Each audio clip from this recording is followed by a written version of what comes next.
What's going on? Cool. So I met a woman on Hinge. I had not just gotten, but a year previous, I had started divorcing my wife. So I met this woman on a dating app. We started dating, and my modus operandi was like, you just date for a while, and if you're ever uncomfortable with that situation, let me know, and we can have a discussion about it. Sure. And then we can make a call. Sure. And so we did that for a long while. She's not very communicative, especially about emotions or like what she wants. One thing that always struck me is like after we were intimate, she wouldn't like do the post game, like, how is that? What can I do better? Blah, blah, blah. She would like giggle and laugh, and it made her uncomfortable. But it also made her uncomfortable to talk about her feelings. And then every time we would sort of broach the conversation of, do we want to make this a thing? It would get pushed. It was always her decision not to have that conversation. Mm-hmm. And I was okay with that because I was kind of dating other people, but not seriously. So she comes back. And she's staying at my apartment for like a week. And I can't remember why, but the conversation was pushed again. But while she was here, we made plans to go to Sicily together. It got closer and closer to when we were meeting in London. We texted more frequently. We met in London. She woke me up in the hotel room because she came afterwards. And then right then I was like, hey, I just want you to know, like, I want you to be my girlfriend. Like, I've made my decision. I don't want to put off this chat anymore, which was dumb. I shouldn't have done that. But she was like uncertain about it. And I was like, well, let's just have a good time, and we could talk about it when this. How long have you guys been dating for? 9 months. Oh, God. We met in January. When she was hesitant, I started to worry, of course, because like when you want to be with someone, and you just want to be with them. But I get it. I kept her at arm's length for a really long time, so she's probably kind of pissed that I brought that up at the beginning of the trip. We were intimate at the beginning of the trip, and then like the intimacy kind of wore off, but she was always very snuggly and cuddly. So then I left before her. We fly back to London. She's snuggling me on the plane. I leave the next day to go back to New York. She stays in London because she has friends there. And then after London, she goes to Ireland. And I'm positive there is someone in Ireland that she met or she knew previously that she hooked up with, because she like wouldn't communicate. Once she got to Ireland, she didn't text back as frequently. I even asked for pictures, like, hey, show me, because my family is from Ireland. So I was like, hey, show me some pictures of my homeland with you in it. All the pictures were just scenery pictures. She sent them like a day after I requested them. So I'm like, there's somebody there. So she comes back home. We hang out a couple times, no sex, because I'm not trying to push her, whatever. And then I think it was like 3 days ago, we went out to dinner. And after dinner, I'm like, listen, we got to have this talk. Like, I'm feeling very vulnerable right now. I'm feeling you pull away, and like, I'm ready to like dive in head first. She's hesitant, and I'm like, okay, I can tell this is not going to go my way. Maybe the timing wasn't right. So we go upstairs and we kind of talk about it, but we basically just make out and then we have sex. And it's something that she pushed for, which was very confusing to me. So when I was leaving, I was like, listen, I'm going to give you space. Take as much time as you need. Well, not as much time as you need. I was like, try to get me an answer by like next Friday, but I want you to be my girlfriend, but I'm not going to be blowing you up. The next day, she texts me at like whatever, hey, can we chat? So she comes over, we have a chat. She tells me, yeah, it's not working out. And the reason she gave to me was that it always seemed like we were problem solving. And I was like, okay, well, it would have been nice if you had given me an indication. I can't fix a problem that I don't know about. And I certainly don't appreciate you having me go to Sicily with you when you had these doubts. Like, that cost me a lot of money. And she says, am I going to hear from you? And I said, no. I was like, the door is open if you want to come back. I'm seeing a few things here. Number one, sounds like she's physically attracted to you, but she's not romantically attracted to you. And I think people forget that there is a difference between the two. I can find someone attractive, but that doesn't mean I want to date them. What I think is holding her back is not so much you as it is consequence, right? Afraid of commitment and using sex or circumstance, trips to escape consequence, basically. Does that make sense? Yeah. So, I mean, the only confusing part of that is that she did say, like, I was ready to commit. I could tell you whatever I want to tell you, man, but that doesn't make it true. And I know that sucks. Don't get me wrong here. We don't like living in a world where people can say one thing and do another, right? The duplicity keeps us confused because you've been dating her for a while and you want to believe in the best in people. Like, I'm with you. I'm right there with you. We don't want to believe that people that we're with can lie to us, or at least lie to us like that, you know, like meaningful lies that make us go, wait, but you said this and then you did that. Or why would you have me go to an expensive trip to Sicily? Fear of loneliness. This is what's called fearful avoidance. She wants the thing, but she's afraid of having the thing. Not very open with her emotions. Strict with planning, meaning she likes to have control over things. Although that's not by and large a fearful trait, it is certainly a trait of anxiety, right? No, she suffers from anxiety. As every person in America suffers from anxiety, apparently. She uses sex to escape consequence and control situations. You're asking her again and again and again, and she gets mad at you, and so that's gaslighting, right? Like, you're the bad guy for asking. And then when you need space from her, she clings to you. Like, well, I don't like that. I want to be able to spend, you know, as much time as I want at you with your house. And you're probably like, why?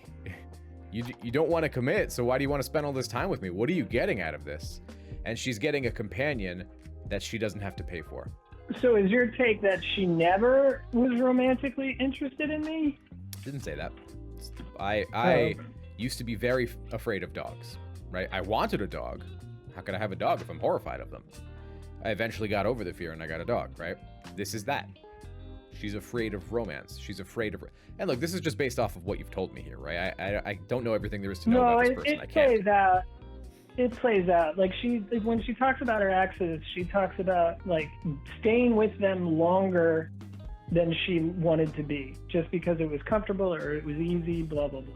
Yep. So what we're talking about here ultimately is that she cares about you. She finds you attractive. She's willing to get naked with you. So that's good, right? That part's great. But committing is the scary part, and is the part that triggers her emotions. Going to her house and chilling with her and having sex with her doesn't trigger her emotions. Asking her if she wants to date seriously after, 9 months of your life gets her angry. Now, look, if she goes and gives you a different set of information, I've been missing you, I've been thinking about you, I think I want to give this a go. And then, yeah, you can come back and say, hey, that sounds great, but I do have some concerns. How do I know that this won't happen again? What assurances can you give me? Let's go to couples counseling. Let's start this thing off right. She's talking about how we're constantly problem solving, and you're like, no, there's a difference between attempting to solve a problem and not engaging with the problem at all. She's just not engaging with the problem, and then and moaning about how we're constantly problem solving, right? That's like if you and me are assigned a book report in school, and we're on the same group, and so your grade and my grade are tied in, right? You do all the work, and I sit here and do nothing and play video games. It's like, I didn't attempt to solve an unsolvable or very difficult problem. I just didn't do anything. Run from the problem. That's what she did. So this bullshit about problem solving, unless she's referring to something different that hasn't been brought up here. The other half of this is you and your behavior, which is, why did you stay 9 months with a woman who would not commit to you? Well, I never asked her to commit to me. I was doing my own thing. I thought we had an understanding, which was we really like each other, but we don't want to commit to each other until both of us are ready, or if one of us is ready, they'll bring up the conversation. The first time I was like, we need to talk about this and come to a conclusion. There was one time 2 months in where we were going to have the conversation. I was totally ready to commit at the time. That was the closest we came prior in my memory. Grand lesson is maybe set a timeline for yourself, right? If I don't know by X amount of months, or if they don't know by X amount of months, whatever that number is, whatever number you feel comfortable with, that I want to be with this person, I need to leave. I'm willing to bet you knew earlier than 9 months in that you wanted to date her. Whether you brought that up or not was, different story. But I wasn't sure. Okay. But whatever that number is, that's got to be a deadline. And if the deadline is not met, the relationship needs to end. You were never together, right? You were casual. You could go hang out with, you could and did go hang out with other people. She could and did go hang out with other people. So there's no trust, and both of you are kind of just like bouncing on these clouds and eventually you fall through. So I think a good way to kind of make sure this doesn't happen again is, just set that number. Tell the other person, look, here's the track I'm on for dating. Here's what I want out of this thing. I don't need it tomorrow, but I want to know that I'm on the train tracks to get there, right? Maybe this train track has 13 stops. I just want to know that I'm on the right train. That's all. I've been listening to your podcast a lot, so I understand all the no contact stuff and that I have to do it for me and then I have to get over her. But I don't know, I was kind of hoping in this conversation there would be a different outcome. But I think you're right. If she wants to come to you and show that she's willing to make it work, that's a different set of information. I can only give you an answer based on the information present. I can't make up information. We got to use what we have, right?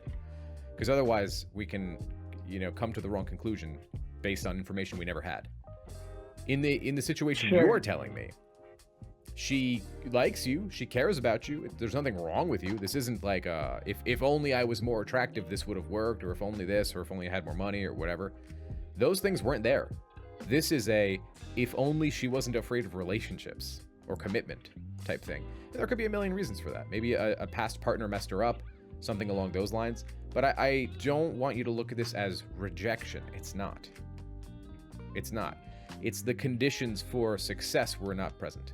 We're playing tennis, and she didn't come with a tennis racket. How can she play? She can't.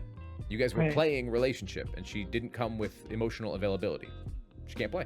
And it's annoying, it's frustrating, and it doesn't mean it's not going to hurt. It doesn't mean it's not going to feel like a breakup, but you should go through this breakup with the knowledge that, like, this did not happen because of something wrong with you or bad about you. And how do you avoid this in the future? You don't date before you know what the you want.